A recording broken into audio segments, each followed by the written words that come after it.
Hey everybody, this is Nick Apostolidis. I play Leon in the recent RE2 remake, and you're listening to Hawaii's #1 podcast, the Kasanova Podcast.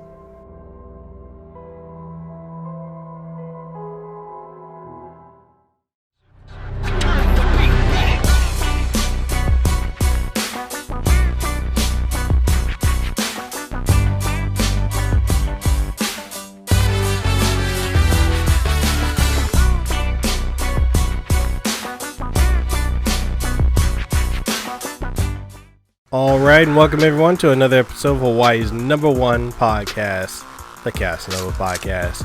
I'm your host, Mekel Kasanova, and I'm coming at you with another phenomenal interview. And in today's episode, we'd have with us none other than the phenomenal Tech Rant. This man has some of the best content on YouTube. If you haven't already, make sure you go to his YouTube channel. Link is down in the description below and check it out. If you want tech brought to you, tech news, tech reviews brought to you in the most raw and authentic style with no filter, no fluff, and no bullshit, then you need to go and check out Tech Rant. The man is simply phenomenal, and it's truly an honor to have him on the show today. So, if you're ready to do it, I'm ready to do it. Let's go ahead and welcome Tech Rant onto the show. All right, so welcome everybody to an episode. God, I fucked up my intro. Damn. All right. Welcome, everyone, to another episode of Hawaii's #1 podcast, the Kasanova Podcast. I'm your host, Mekel Kasanova. I've got the true honor of having a man whose content I just feel is refreshing. Love it. Got the notification bell dinged. Every time you put out a video, man, I'm on that like white on rice. Anyway, people, welcome Tech Rant to the show. Yeah, man. Thanks for having me on. Yeah, man. Definitely like the invite. Yeah, man. I tell you, man, your content's so fucking original and fresh, man. I love it. I love it. You keep it 100. And it's rare. Yeah, it's really, really goddamn rare. But yeah. it's needed though. Like there's too much cookie cutter shit out there, and you know, I could dive into all the bullshit like super far. Hey, about how everything goes. Hey, man, that's what the audience want to hear. If you want to talk about it, we can talk about it. But before we do that, tell people where they can find you. You know, your social media, any projects you got coming up. No projects really, just uploading YouTube videos. But you can find me on YouTube under Tech Rant. When you type into the search bar, you should, see that appear. And on Twitter, you should be able to find me at Tech Rant Channel, I believe, with 1 L. And I really don't fuck around on Instagram or Facebook anymore. I don't blame you. I'm on Instagram occasionally, but like I kind of don't see the point, and I start to feel like when you're trying to juggle YouTube and Twitter, like anything else after that just becomes like too much work.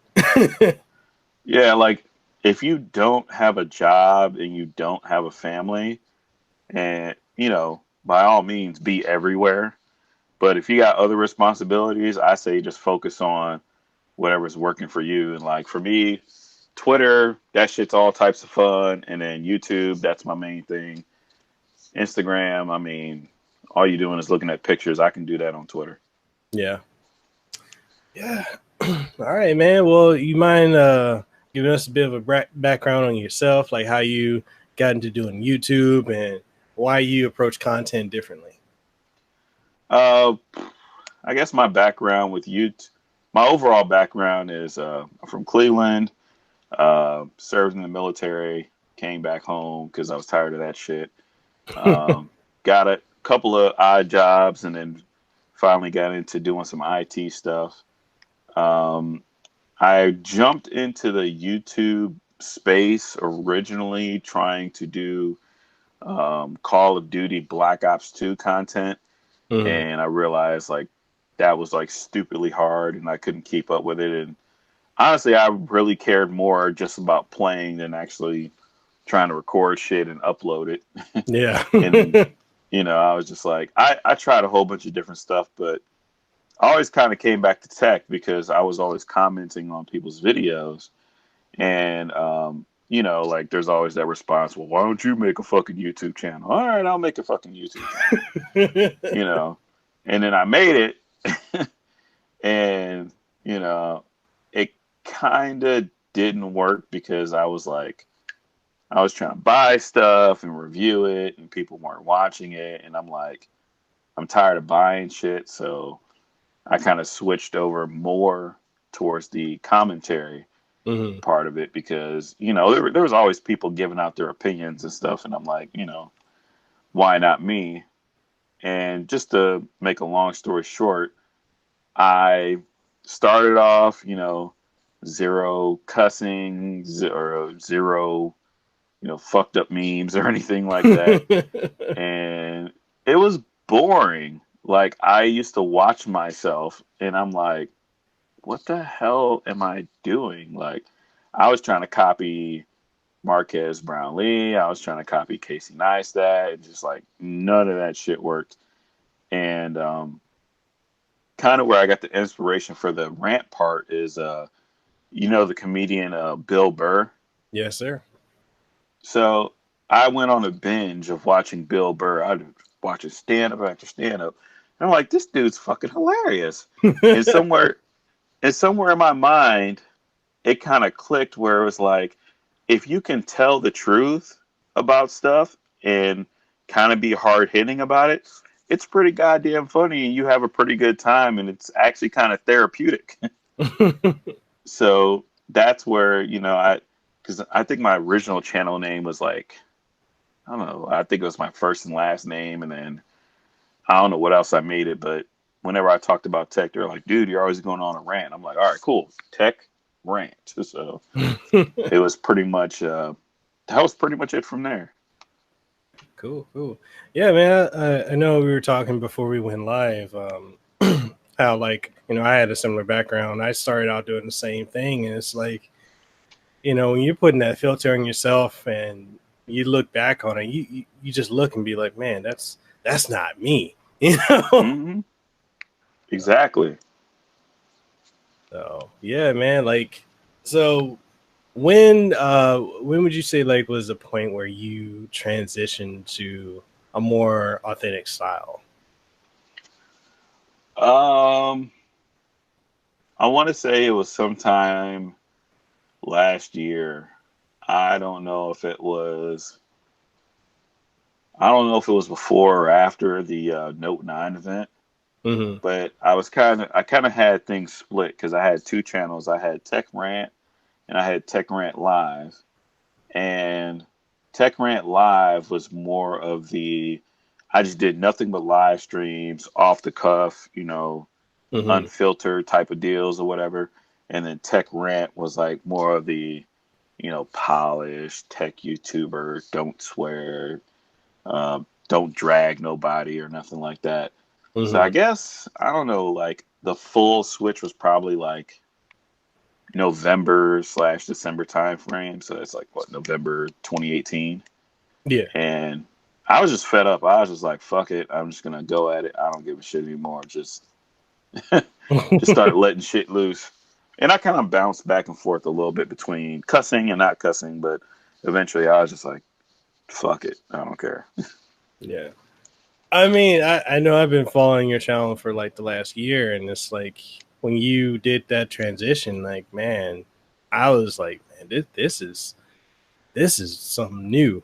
Because you look at it, especially, and I know this can apply to like multiple areas in YouTube, whether you're in gaming or tech or vlogging, but there is this stigma that you've got to put on this YouTuber image where you don't really say anything controversial, you don't swear, you got to always have a upbeat, you know, hey guys, this is Austin type of voice. Mm-hmm. And it's like, that shit is draining. Unless that's who you really are, I don't know how anyone can keep up with that.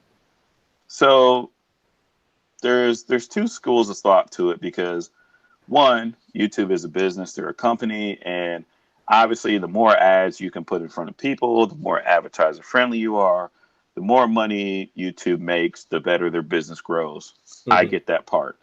Then there's another part of it where a lot of people are using YouTube as an escape. And I really didn't think about this until I had a conversation with somebody else where it's just like, some people are in certain situations to where, they're on hard times or they need an outlet. And so Mm-hmm. they are seeking positivity. They're not exactly seeking negative stuff all of the time. And so I kind of get that too. The problem is like there's no balance in it. Like there's an overwhelmingly like sickening amount of positivity to where it kind of skews your view of Mm-hmm. where you think everything's always going to be great. Like just a little side story, like if you watch 10 YouTube videos on a product, right? If you Mm-hmm. watch 10 YouTube videos on it, you're pretty much at the point to where you almost either A, need to feel like you have to buy that product, or B, if you do buy that product and you don't like it, or it's not what you wanted, you start to feel bad that you don't like it because there's all this positivity behind it. And you're like, well, what the fuck's wrong with me? Yeah. So there's, a little bit deeper level of thinking into all of that. But I kind of came back around to where it's just like, I've bought products before and they sucked, but everybody said that they were perfect. Everybody was like, they're great and they're good. And, how dare you ever say anything against what a larger creator says or, Mm-hmm. who are you? You're just this one person. So, that's where I was just like, instead of just trying to do the same thing, I just kind of went my own way because I knew that there had to be other people out there that felt the same way. Yeah. Yeah, I mean, and I've experienced a lot of that, like within the video game YouTube scene, where like with the Nintendo Switch, in the first year, everybody was covering the Switch, and it's like, okay, it's cool. Like I have one, I enjoy it when I get around to it, but I'm more of a PlayStation, Xbox kind of guy, and it's like I saw games that were coming out in the first year. I'm like, this is the same shit that I would get on my mobile phone, and it's full price and you got these YouTubers with these clickbait, thumbnails, and they're like, "Oh man, this game is so amazing!" And I'd buy the game. I remember I would buy all these games, and I'm like, "Man, this shit sucks." And then the minute I did like videos about it, it's like, "Oh man, you're just a Switch hater. You don't really support Nintendo." And I'm like, "Man, who the fuck is you? Where are y'all motherfuckers when the Nintendo Wii U was out? Nobody was riding that." Like, yeah, it's something.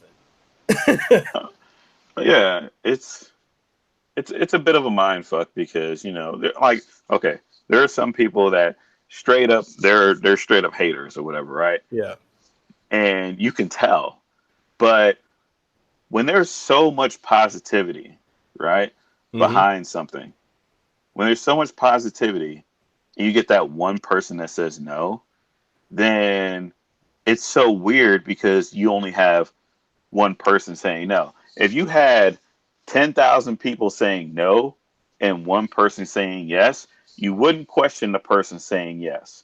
You would take that person as that one person, you would write them off and keep moving on into the sunset. But if, for example, like you had a video, let's say you had 10,000 likes and you had one dislike, instead of moving on past that one dislike, you will literally sit there like, okay, I got all this positivity. Why does this one person not like what's going on? Yeah. And and that's YouTube. That's like the mindset people get into. Yeah, it's something. I've seen like some content creators, like if they get thumbs down or if they get negative comments, like it's kind of crazy how some of them will like police their comment section. And like I know I've gotten negative comments on a lot of my videos, like, oh, I mean, you like this product too much. Oh, you're not critical enough of this, or you're too critical of it. And I'm like, okay, it's your comment. Like that shit doesn't bother me. But I've seen like the sensitivity of a lot of bigger channels it's real, and I don't understand that aspect of it other than like you were saying, like the whole positivity thing. Well, there's going down the yellow brick road of deeper thinking. There's the brand aspect Mm-hmm. where said person or said channel represents said company, and they may have an agreement in place that says, okay, you know, your comment section has to be moderated because you are representing us and we have clients and we can't look bad. I Mm-hmm. understand that part of the business. You also have other people who, for whatever reason, and I still can't explain it, they don't like interaction with other people and they can't take, negativity or criticism, but they decide to put themselves out there on the internet. Yeah. There's a lot of people that fall into that category. I don't know why. I've told people before, I'm like, look, if you go online and you put yourself out there, then expect for everybody not to like you. But by the same token, you have so many internet warriors and keyboard warriors that literally come out talking sideways. And, I really didn't understand it until I got to like maybe 2 to 3,000 subs. And I finally started having people come in and actually disagreeing with a lot of what I said. Mm-hmm. And there were times where I was just telling just the straight truth, like, this is how it is. Oh, no, fuck you. I hate you, blah, blah, blah. And I'm just like, okay, I'm getting annoyed at 20 or 30 comments. Mm-hmm. Imagine the guy or the girl who's at 1 million subscribers and just negative comment, just bing, bing, bing, bing, bing, constantly being spam. So I see both sides, you Okay. know. All right. Um. See. I never thought of it that way. I appreciate You you. Yeah, it's something that you don't think about until you experience it. Once you sit there and you're like, man, fuck this shit, whatever, whatever, whatever, and then somebody else bigger than you, they're like, well, dude, you might as well quit because this is the shit I deal with at my size, and you're just like, well, maybe I don't have it so bad.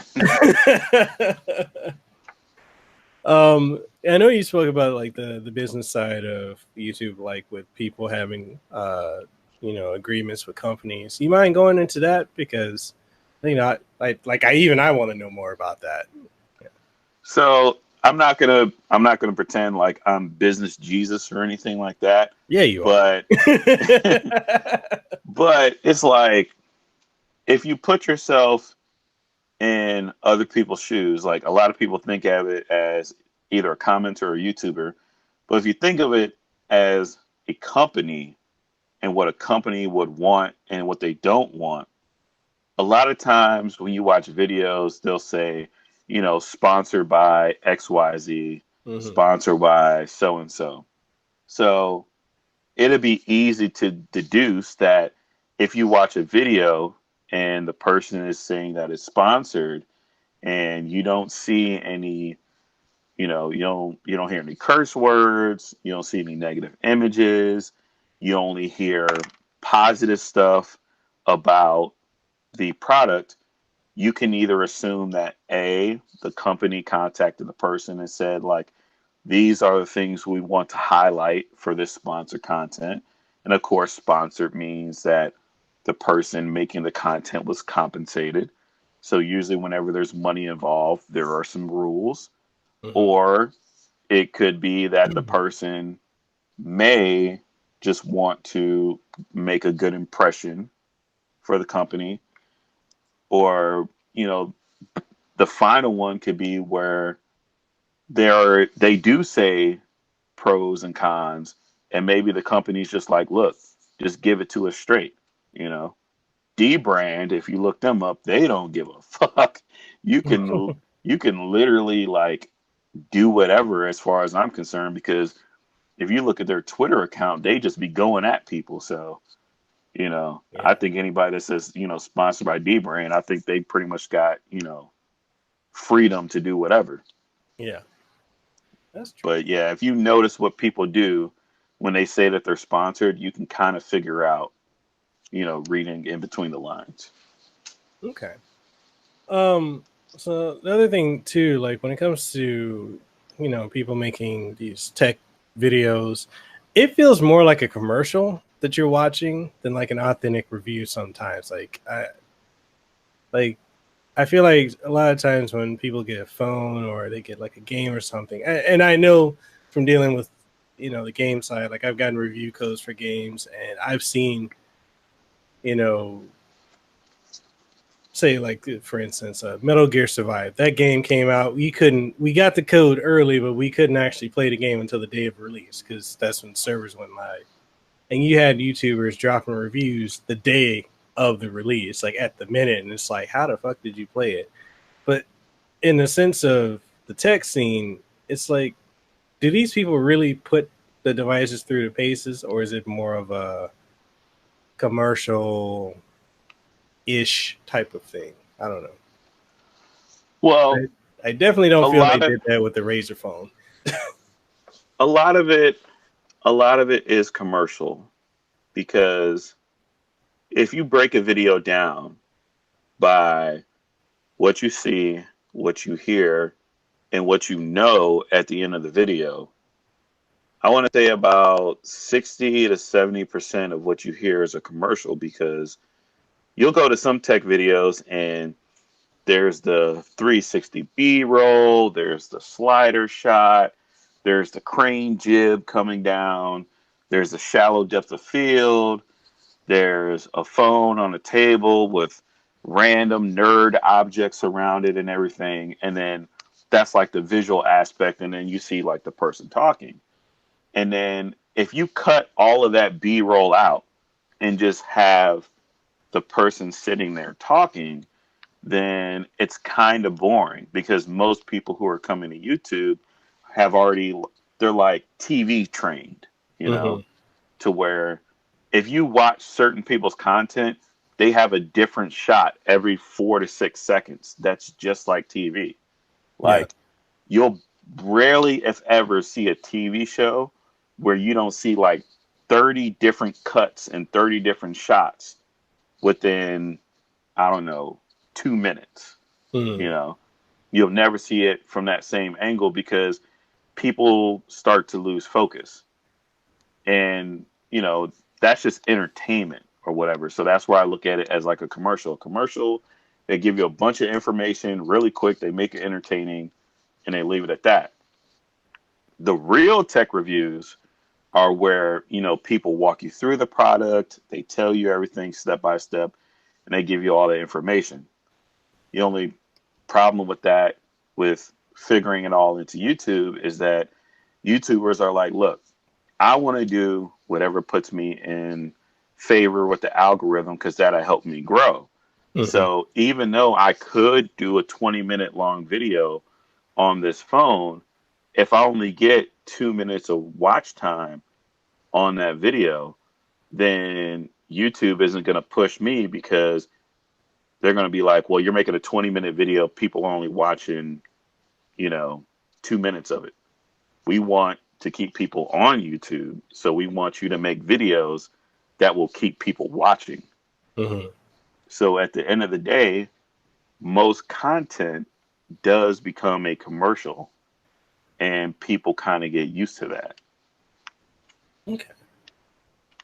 So, like, if someone was, say, like one of the people that's either going to watch or listen to this podcast, like, if they were looking to get into like YouTube and content creation, what would you recommend? Like, what style, or would it be more of a tailored thing to their personality? Um, if somebody were to get into YouTube, I would say they have to figure out one of two things first. The first thing they need to figure out is if they're doing it for fun. If they're doing it for fun, do whatever the hell you want to do.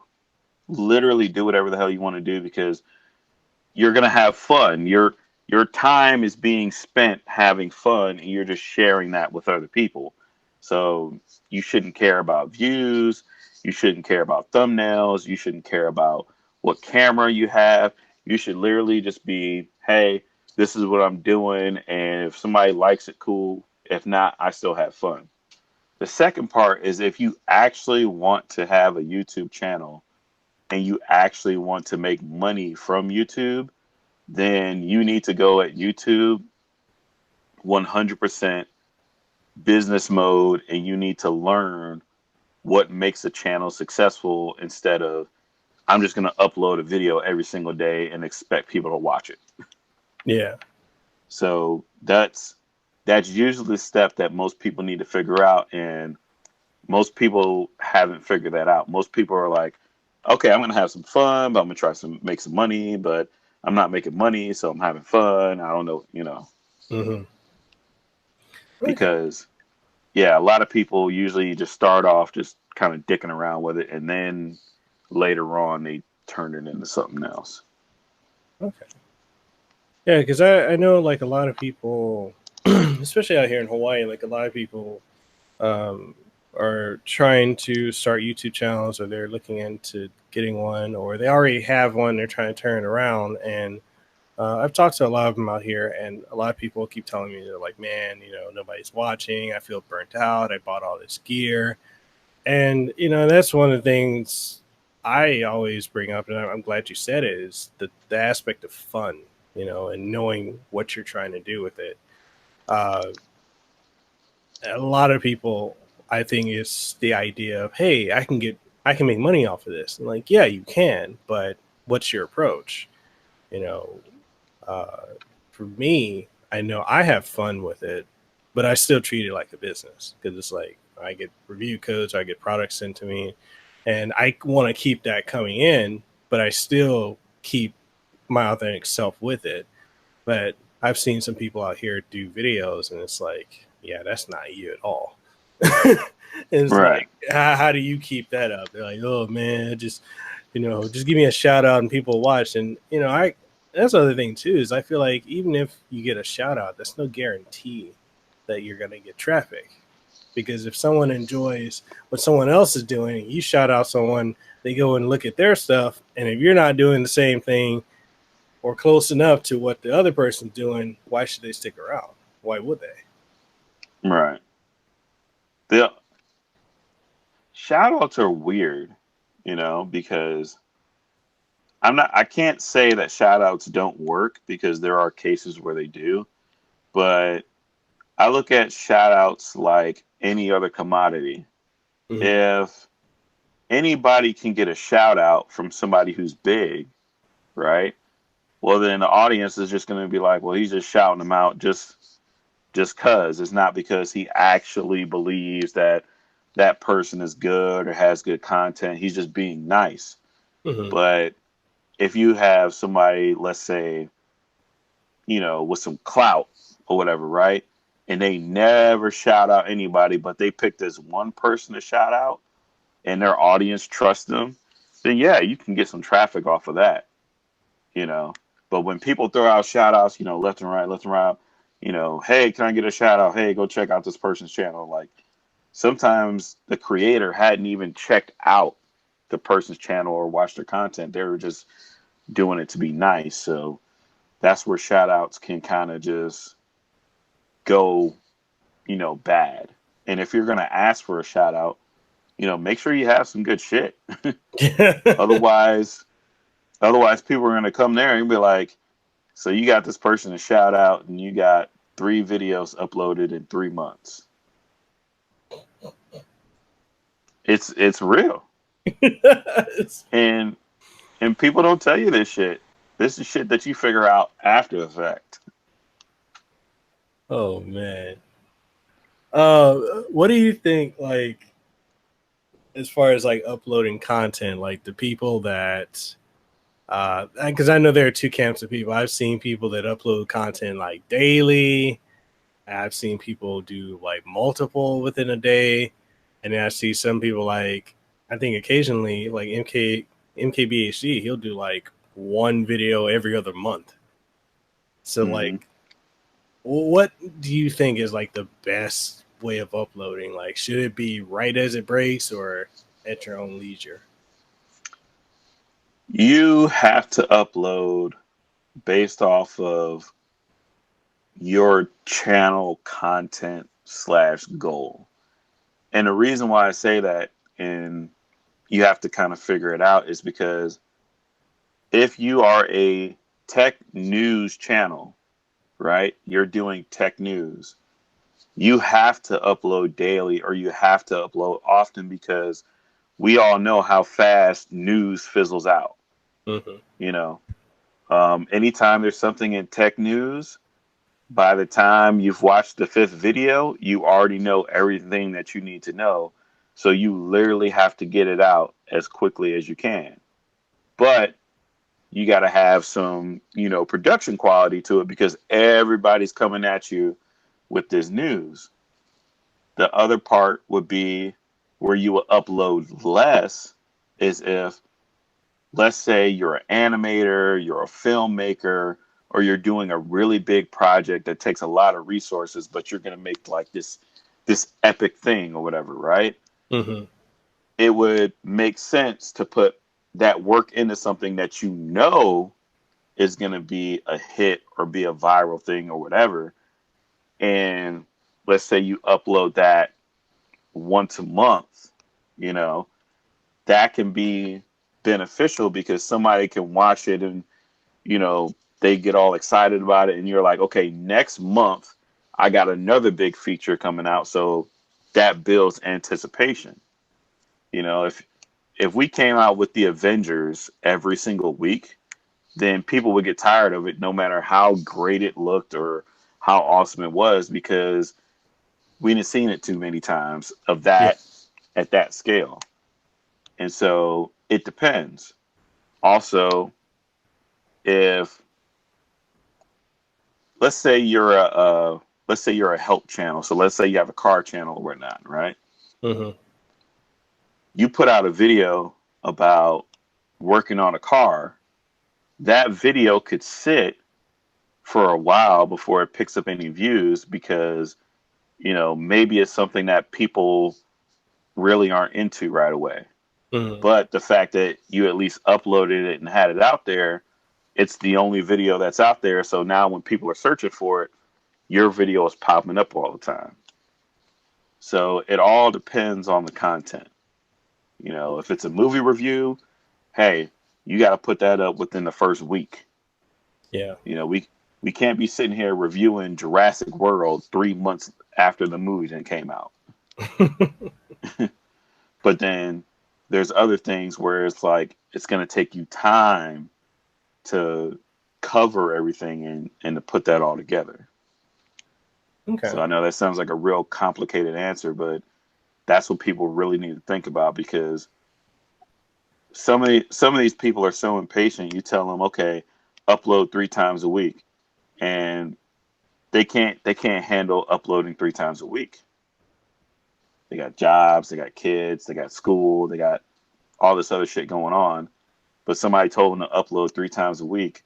So now they're uploading shit content 3 times a week just because they're like, upload 3 times a week. You will grow if you upload 3 times a week. Yeah.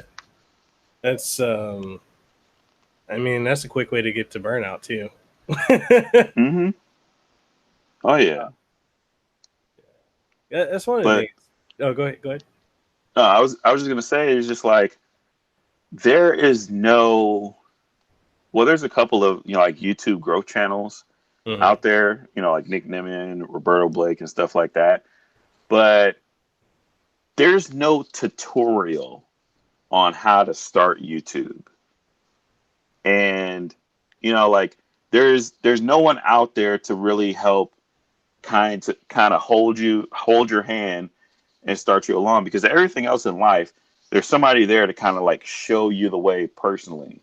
Mm-hmm. YouTube is like one of those like really weird spots where it's just like either you come through the door, you kind of already get it and you know what to do, or you fail a bunch of times and then you finally learn, or you just keep walking around in circles until somebody actually like walks up, slaps you in the face and says, "Here, do this." Yeah. Like, and this is, like I said, another side note. YouTube actually has 3 to 4 certification courses, right? There's like a growth certification course. There's something to do with monetization and branding and all that stuff. I would highly recommend that people take those courses, sign up for them, do them for free, and then do YouTube, because it's like by then you know what YouTube wants, you know what they're looking for. Yeah. So that's just it's kind of another thing that people need to look into that they really don't get told. I definitely feel when people start, they're just jumping into the deep end because, people are, a lot of times they're like, oh, I need equipment, I need this, I need that. And there's truth to it. I mean, you should have some solid gear, but I've seen people just go out and blow like G's on gear. And it's like, do you even know how to use that? True, but that's the issue, and I need to bring this up in another video. Is it's on us as creators Mhm. to be responsible with the content that we put out there. For example, why on earth do people make tech videos saying that all you need is a GoPro to make a video, but they shoot the video on a 6D Mark II, or they shoot the video on a red weapon, or they shoot the video with $1,000 audio or whatnot? When you watch that video as a viewer, or you watch that video as a YouTuber, you're getting a false sense of quality, Yeah. because you're watching a video of how to make GoPro cinematic, or take your videos to the next level.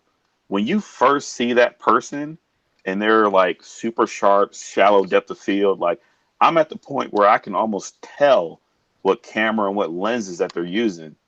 Subconsciously you're thinking, oh, I'm watching the video, this is how they look, this is how my GoPro footage is going to look. Then you go out and buy the GoPro, and your GoPro footage doesn't look like the video, and then you're just like, what the Mhm. fuck? I've kind of wanted to tell people, like, if you ever want to make a video saying make videos on your phone, shoot the entire video on your phone. Mhm. Don't shoot a video on a $5,000 camera and show a total of 60 seconds of clips of you doing stuff with the GoPro, and then be like, oh yeah, you can do this too. It just kind of leads you down, you know, Yeah. the wrong way. It's the same way when all these channels, like super rich people are like, oh yeah, I'm gonna go live on the street, and I'm gonna take $3 in my pocket, and I'm gonna turn $3 into $1,000. It's like, you're already fucking rich. Have a poor person do that, and that kind of makes more sense Mhm. than somebody who can just literally pick up the phone. Okay, fuck this video isn't working, I'm about to head back to the house. Yeah. So that's where a lot of people, they run into trouble, because it's just like, oh, hey, GoPro. And then you go down the list. Here's all the gear that they use. And you add up all the gear, and the gear is like fucking 20,000 fucking dollars Yep. of shit. Yeah. That's one of the things too. Like, especially those red cameras. Oh my god, those! I feel like you need a mortgage just to get that. And here's the thing that people don't realize.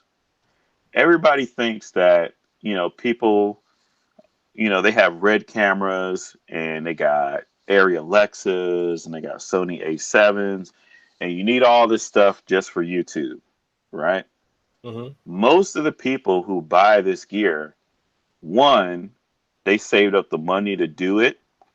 Two, they already have an LLC, or they have a business to where they can write the gear off as an expense. Mhm. So let's say I'm a YouTube megastar or whatever, right? Obviously, I have to pay taxes. So instead of me giving my tax money to Uncle Sam, I can write off $30,000 by just getting a red camera. I may not, you know, need a red camera, Mhm. but at least I could say, hey, I got this equipment instead of giving it to Uncle Sam. And by the same token, while I'm not making YouTube videos, I can either rent this camera out to somebody, I can go shoot stuff on my own, make whatever money I need to make, or, I can have this be a part of something else. Like most of these people getting this gear are using it for secondary and third stuff that people don't even know about on YouTube. Wow. For example, Jonathan Morrison from TLD. Mm-hmm. He actually is a part of a media company called Sun Squared Media. And he actually, like, if you look on his Twitter sometimes or Instagram or other social media accounts, you'll see him with a whole ass rig and he's carrying this camera around. I don't know if he's like shooting a commercial, but he's doing more than just YouTube videos. Wow. So he's probably making money outside of YouTube and inside of YouTube. So that makes sense for him to have an area Alexa. But a lot of that doesn't come across because you either have to look for that information yourself or maybe you just trip and fall up against it one day. Mm-hmm. But most people don't know that dude has a media company. I didn't know that. Wow. And so once you start to see like all the stuff that they're buying and all the stuff that they're getting, and even though they're using it for professional work, if you make $500,000 a year and you can say, hey, well, at least I can write off $100,000 from shit that we bought. That's stuff I can use for YouTube, my company, and it's money I don't have to pay to other people. But no one tells you that when you jump on YouTube and you try and compete with these motherfuckers. Wow. Yeah, and you get on YouTube and they're like, all you need is your cell phone. That it's true, but it's false at the same time. It's true, all you need is your cell phone to get on YouTube. It's false to think that you're going to take your cell phone and compete against somebody who's been doing this for 5 or 6 years, is already making money, has employees, has a team, and they've made 1,000 more videos than you have. So when people tell you all you need is a cell phone, that's true. But just like all you need is a basketball to play basketball, Mm-hmm. you need more than just a basketball if you're going to go up against Kobe or LeBron James. And that's the message that doesn't come across. And people really don't get it until somebody else comes out and tells them. They're like, oh, it makes so much sense now. Yeah. Wow. No, because it's when I stop and think about it too, it's like, how do you like it? I mean, actually, I'll ask this question: is it even possible to compete with these people? It's you can compete, but it's going to take you a while to get up there. You're starting from zero. They're already at 100. Just look at physics. If there's a car going 100 miles an hour and your car is at a standstill, not only do you have to go 100 miles an hour, you got to go faster just to keep up, just to catch up to them. Yeah. And that takes time, And by another token, some of these, and this is not privilege, they earned this shit.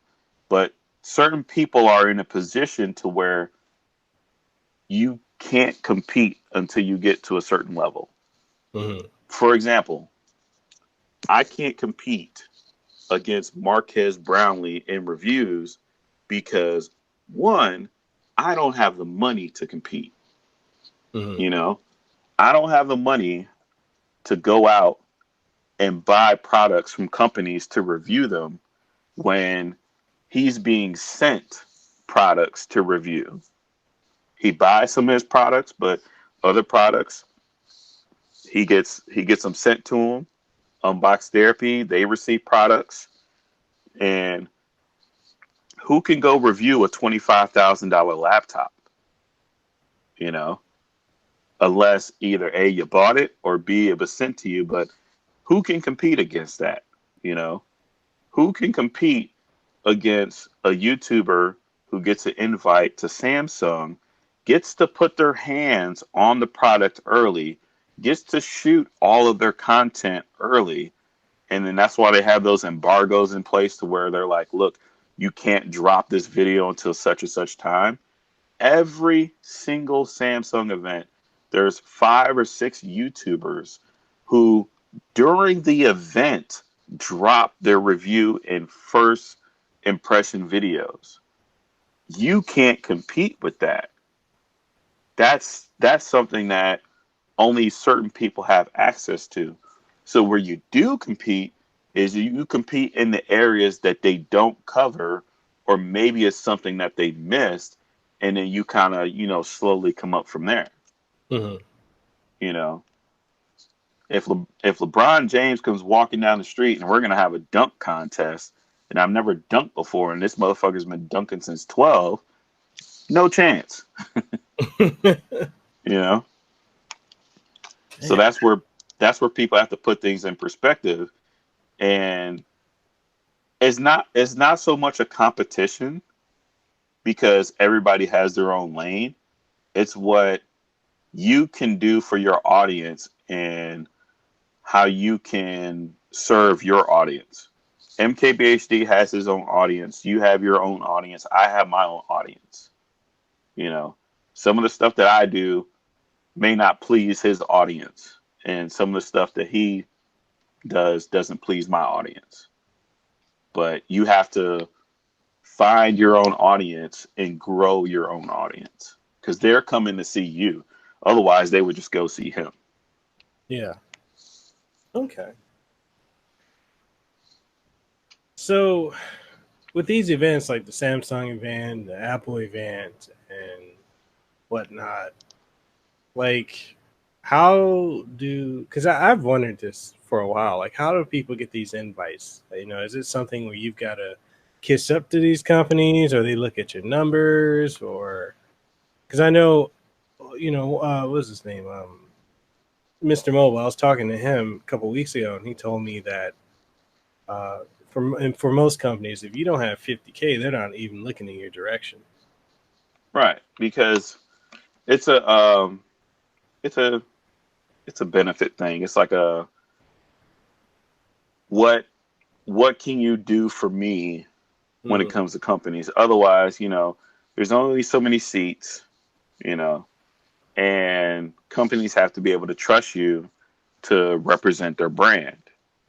And it depends on the company. With Apple, they are very, very restrictive on who they let into their place.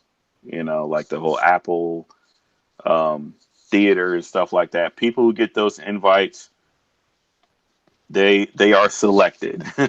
There's no application for that. Maybe in some lucky perspective, you could know somebody who knows someone, but usually, Apple, they're picking people because once you get picked and you go to an Apple event, you pretty much can go there every single year unless you like fuck up royally. Because I've seen the same people at Apple events year after year. So it's like once you're in, you're kind of in. Mm-hmm. Other companies, it seems, I don't totally know, but it seems like if you're always positive and you cover their content a lot, then there is a chance for you to go. There is another chance for you to go if another YouTuber or another media person is invited and they're allowed to have a guest. Sometimes that is like, if your friend got invited to the Samsung Unpacked event, and they brought you along, and you were covering stuff, and maybe somebody at Samsung saw you and liked you, and you were on your best behavior and all that shit at Samsung, it's a possibility for you to come along as well. Okay. So there's level to it. There's levels to it. Think about it. If you're a company, like, who do you want at your event? Do you want someone that has 1 million subscribers and they have a reach of 1 million people? Or do you want someone that has 50 subscribers and they have a reach of maybe 10 people? That's a good point. Okay. All right. To be respectful of your time, is there anything you want to leave the audience with? How much time we got going? I think we hit 40 minutes, but I wasn't sure if like you still had time or not. Oh, no, that's cool. We can keep going. If they need me, they'll call. I'm just listening out, see if my kid comes screaming downstairs. All right. Well, I guess if we still got time, then yeah, let's dive into. I really want to dive more into what you're talking about, because it's like, yeah, I want to know more about this. Yeah, and so what I want to bring up about certain things. There's so much to talk about from a tech perspective, but I don't know much about the other communities. Like, I don't know much about beauty or fashion or cars, and like everything I'm talking about is mostly from the tech perspective and my experience. Mm-hmm. But if you had questions, I can probably answer them the best that I can. Okay. Is there? I've heard it before, but I know one of the other tech YouTubers I interviewed, they said there's a YouTube zeitgeist that make it unfair for others who are trying to come up. Is that true? Like, is there like a YouTube collective or Illuminati? Well, there's not an Illuminati. Like, how do I say this? There's not a collective that are trying to put down individual people per se. Mm-hmm. So, like, if you get on YouTube and you're doing your thing or whatever, your audience is going to do the heavy lifting for you, because that's what YouTube respects. At the end of the day, YouTube doesn't really care about YouTubers as much as people think, and it's about the audience. So if you come on YouTube and you got an audience and you keep that audience and you keep growing that audience, YouTube doesn't care that much. As long as you're making them money, they might slap you on the wrist or whatever, but look at Logan Paul. Yeah. How many different things has that dude done and gotten into? And how many times have we all made videos, hey, Logan Paul, you suck, don't do this, you're blah, blah, blah, blah. Still has a loyal audience. Whereas if you don't have a loyal audience, then your YouTube channel can dry up like that and people can leave. So, as long as you serve your audience, you should be fine. But I wouldn't call it like an Illuminati that's just trying to put you down. Okay. You got to look at it like business, because if you got somebody coming in every single day and they're buying shit every fucking day, they're buying shit off the store, off the shelves. You can't keep them out the store. They're making you money. You're not going to care if they accidentally break something or if they, drop a wrapper on the floor. That dude's making you money. But if somebody's coming in there and they're not making you any money and they're messing up your business, you're going to be on them like white on rice. True. But no, there's no tech Illuminati. Okay. Okay. I guess one of the last questions I have is like, do you feel like YouTubers, especially when it's like the tech YouTubers, do you think they can make or break uh, a device being successful? Case in point, I like to always go back to the Razer phone too. I feel like that was dead in the water at release with all the videos that came out killing it. Yeah, because it's an influence thing, right? Mm-hmm. So this kind of goes back to what I was saying about clout and who you trust and whatnot. And I've never met the guy, and I don't have any ill will towards him. And if I ever got the chance, I would go meet him in person and shake his hand. But if Marquez Brownlee came out and said that he didn't like a product, that can probably almost kill a product because he's gotten to such a level of trust to where I'm not saying that he would do it on purpose, but just because he doesn't like something, you Mm-hmm. have a whole following that they no questions asked will straight up no, they won't do it. Just straight up. And I feel like that happened with the Razer phone too. And I didn't get into an argument, but I got into a debate with some people because I'm like, why does the Razer 2 phone suck? You know what everybody told me? Everybody told me two things: bezels and cameras were the reasons why they did not like the Razer 2 phone. And I'm like, okay, the Razer 2 phone is a gaming phone. Mm-hmm. Why are we not judging this phone based off of what it's supposed to do? Yeah. Why why are we judging this phone off of its cameras? No one is buying a gaming phone to take pretty ass pictures and selfies. But right now, the popular thing in the industry is how many cameras are in a phone and whether or not it can look like a DSLR.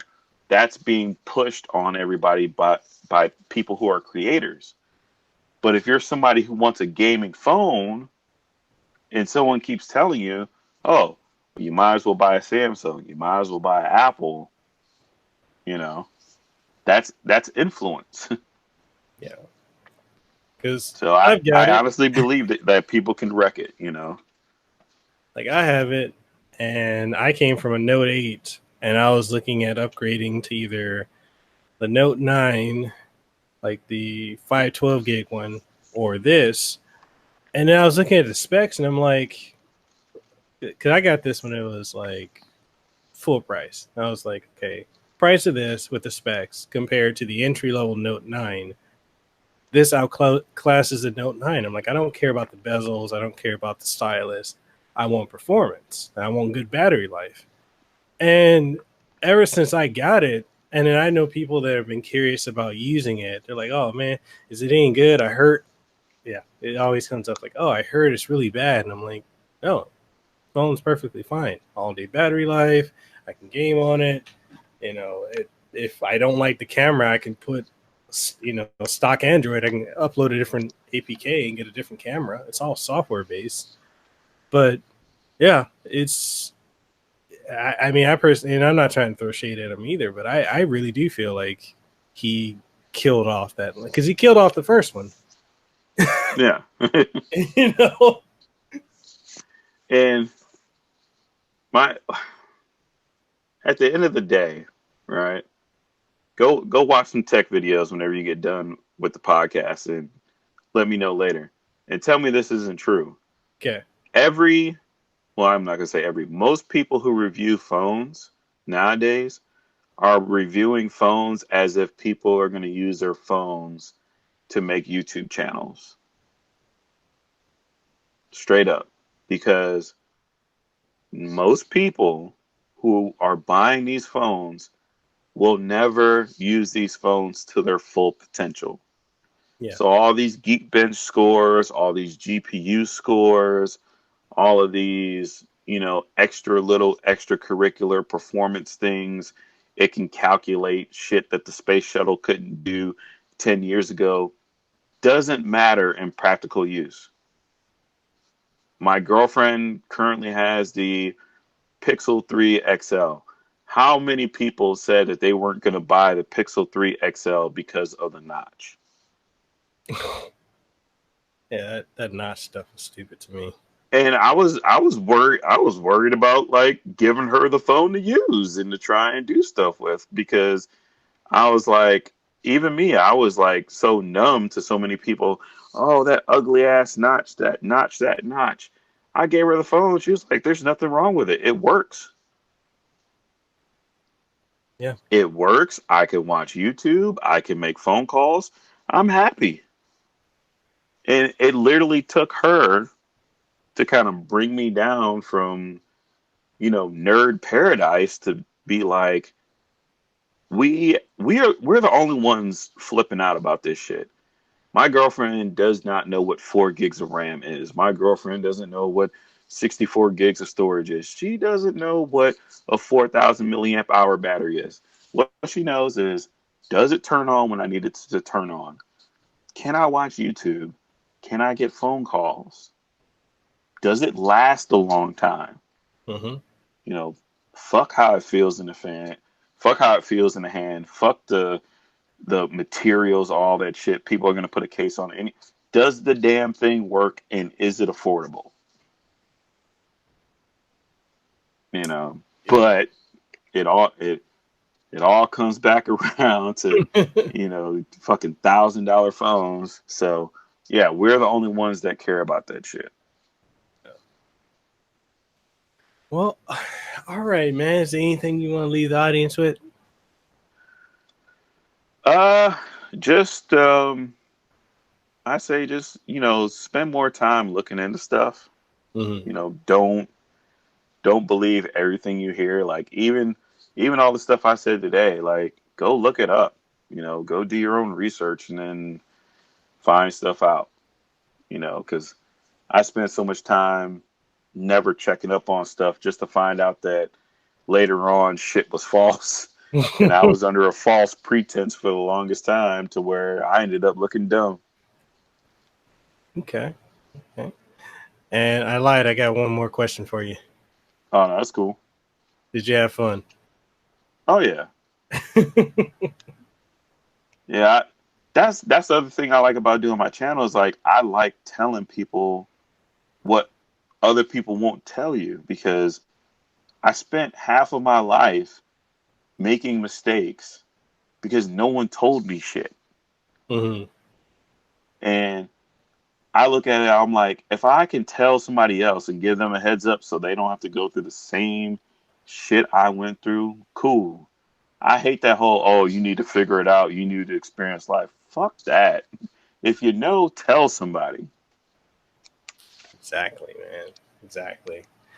And I guess as we're closing out, like, can you tell people where they can find you again? Yeah, you can find me on Twitter under @TechRantChannel with 1 L, not 2 L's. And you can find me on YouTube under TechRant. I'm like the only black guy with the words TechRant in there. And I'll leave links to everything down in the description below of the podcast and of the video when this goes up. So people, make sure you go subscribe to his channel. Make sure you follow him on Twitter. And when you subscribe to his YouTube channel, ding the notification bell, because this man makes just simply phenomenal content. And with that being said, you guys will be able to catch this podcast along with many others on youtube.com/Mekel Kasanova, as well as on iTunes. Well, no, it's not iTunes anymore. Apple Podcasts, Google Podcasts, Google Play Music, Stitcher, TuneIn Radio, iHeartRadio, Launchpad DM, which is part of Podcast One, and coming soon to Sirius XM Radio and to Pandora. And with that being said, this is Tech Red and Mekel Kasanova. We're signing out, and we'll catch you guys on the next one. Did you enjoy this episode of the Kasanova Podcast? Well, I hope you did. And if you did, please make sure you like, share, comment, and subscribe. And let us know what we can improve upon, what you liked, what you didn't like, and all that good stuff. And just make sure you always have a good time. That being said, this is your boy Mekel Kasanova, Hawaii's favorite YouTuber. I am signing out, and I'll catch you on the next episode.